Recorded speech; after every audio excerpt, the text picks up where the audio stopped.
If you're milling your own grain, but you're storing your wheat berries wrong, you could be losing freshness, flavor, nutrition, and even inviting bugs. Most people don't realize that wheat berries can last more than 25 years if you store them the right way. Well, today I'm breaking down the top 5 ways to store wheat berries. And I mean wheat berries is in all grains.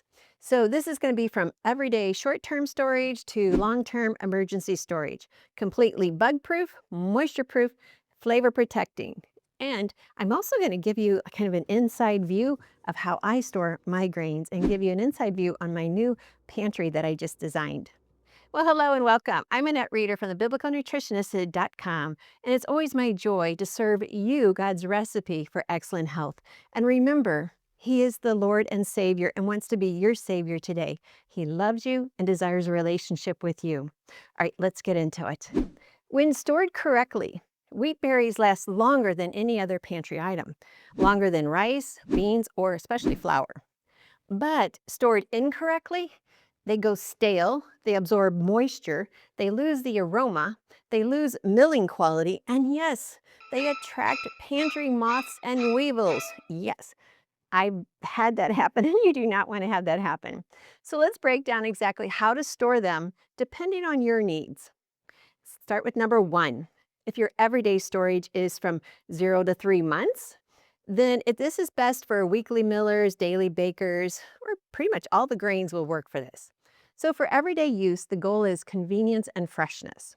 So the recommended containers for this is always going to be your glass jars, like your half-gallon mason jars, and you can see mine on the shelf there. You can also use sturdy food-grade plastic containers, but you must have a tight sealing lid. Now, the ideal location would be a cabinet away from an oven, very low humidity area. Now, why this works is because it's just easy access, minimal oxidation. It's reduced moisture exposure. Fresh red wheat, it smells nutty. Fresh white wheat smells sweet. If it smells musty, it's absorbing moisture. You do not want to use that in your bread. It is not worth it. All right, tip number 2. Now, this is for your medium-term storage. If you're buying in bulk, like 25, 50-pound bags.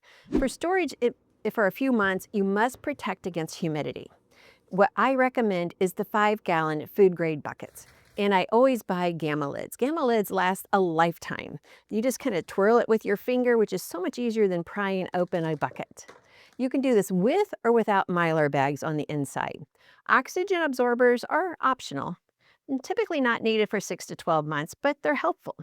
Now, the buckets work because they're bug-proof, crush-proof, and excellent seal. It protects them from light and moisture. So I store my bulk spelt, white wheat, red wheat, and rye this way. It's just easy, clean, and safe. Now, number 3, long-term storage for 1 to 10 years. Yes, you can stock up on grain today and have it there for 10 years or more. So this is good for homesteads, prepping. You can keep stability and flavor preservation. Yes, this is what's going to work. Now, when it comes to Mylar bags, you want them to be a 5 mil or thicker. The 1-gallon or 5-gallon buckets are perfect. Oxygen absorbers, anywhere from like 300 to 2,000 cc's, depending on the size of the bucket. Now, so you had the Mylar bag outside, you had the bucket. This is like the gold standard. So it's 100% oxygen barrier, 100% light barrier, 0 bugs, decades long for freshness. Now, when you open wheat stored this way, it smells freshly harvested, even years later. Get the free Bible Health ebook and discover 7 powerful steps to real, lasting transformation God's way. Break emotional eating. Learn what truly satisfies. Align your health with God's truth. This is your breakthrough. Download now and reclaim your God-designed health. Now, if you're new to my channel and you're baking with freshly milled grains, this is my favorite cookbook, Satisfied Baking with Whole Grain Goodness. All of my favorite recipes, including the basics, but especially my favorites for all of the holidays. Now, tip number 4, bug prevention. This is a non-negotiable. If you've ever battled pantry moths or weevils, you know how heartbreaking that is. But wheat berries are actually easy to defend if you do it the right way. Always freeze new wheat. If your wheat is coming in a bag, freeze it for 72 hours. It will kill all eggs that might be present. Number 2, always store in sealed containers. Do not store wheat in paper bags, cloth bags, open bins, or thin plastic. This is for long term. Number 3, keep the area clean and dry. You see, grains are real food and they attract bugs, but only when they're exposed to air and humidity. Number 4, add bay leaves. They detour, and they don't totally prevent, but they do detour bugs. And number 5, use oxygen absorbers for long term. Bugs cannot survive with low oxygen. Now, storage method number 5 is temperature control, most important over time. So heat equals the enemy of freshness. Wheat berries stored at 90 degrees Fahrenheit or higher lose flavor and nutrition much faster than those stored at 50 to 70 degrees Fahrenheit. Ideal temperature range between 45 degrees Fahrenheit and 70 degrees Fahrenheit. Best places to store your grain is basement, crawl space if it's clean and dry, a cool temperatured closet, climate-controlled pantry, under the stairs storage, air-conditioned first floor storage. So are you hearing that it's all about temperature and light?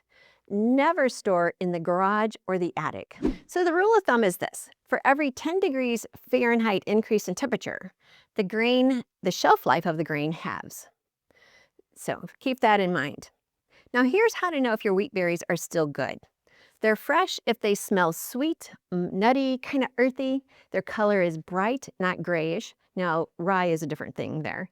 There's no dusting or webbing, no moisture or clumping.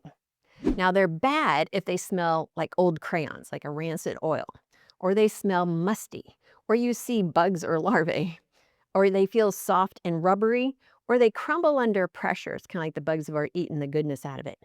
Even decades stored wheat can bake beautifully if it's stored properly. Now, before I go into the different grains, all of this information is on my blog, which I'll link to down below in the show notes. Or you can go to thebiblicalnutritionist.com/blogs and then Google how to store grains. All right, now, different grains have slightly different rules. Hard red and hard white wheat, they store extremely well. They are the highest oil stability, the longest shelf life, 20 plus years or more. Now, spelt, kamut, and einkorn and emmer, still great to store, but they have a higher oil content, so they really need a Mylar bag. Rye absorbs moisture really fast, so seal it well. Oats and millet, very high oil, shorter shelf life. Best stored airtight 1 to 2 years before the taste changes. We don't want to taste like we just had our oats out of the Quaker Oats box. That's old oats. Now, to sum it all up, for everyday, use jars. For 1 year or more, buckets. For long-term, Mylar plus oxygen absorbers. For bug-proof, freeze, airtight, and keep it cool. For best flavor, you want to store it in a cool and dry place. Now, if you haven't been watching all of my other freshly milled grain videos, if you missed the earlier videos in this series, check them out next. I had best grains for bread, best grains for muffins and biscuits and cookies.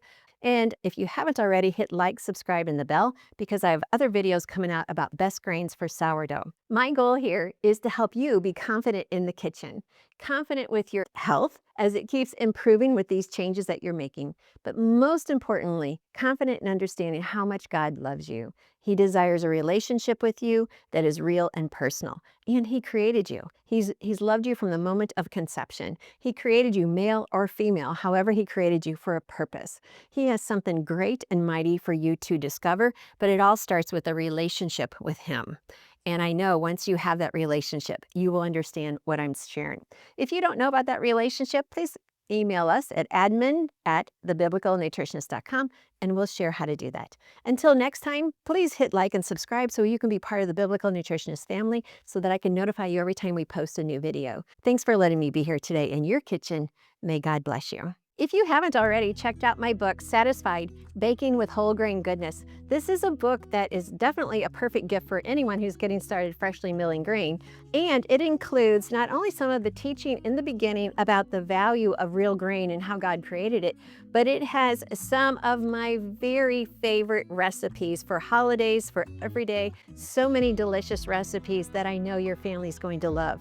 So yes, it does have the basic bread recipe, but it has many more recipes so you can extend your idea of baking with a lot of good recipes. Please check out Satisfied, Baking with Whole Grain Goodness.